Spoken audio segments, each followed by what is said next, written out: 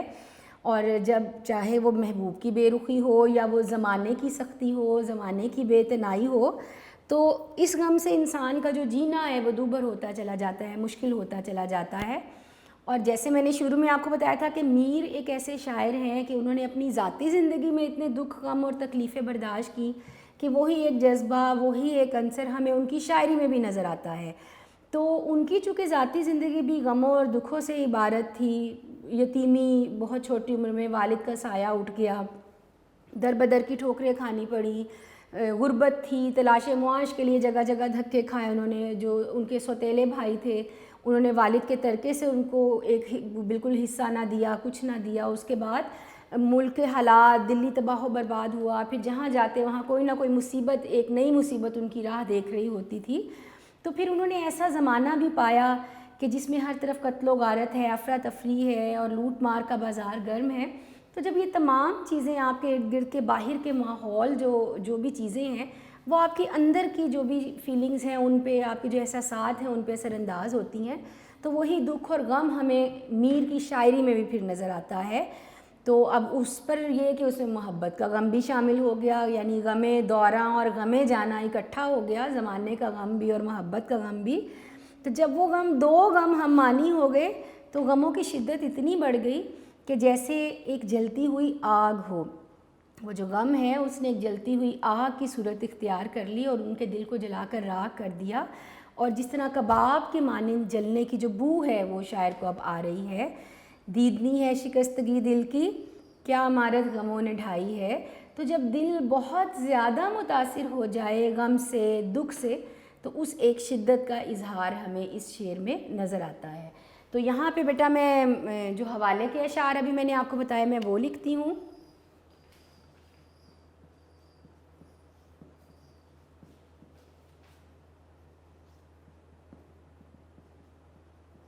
دیدنی ہے شکستگی دل کی، کیا عمارت غموں نے ڈھائی ہے. اور اس سے پہلے ہم نے کون سا شعر جو پڑھا تھا؟ جب سے تو نے مجھے دیوانہ بنا رکھا ہے.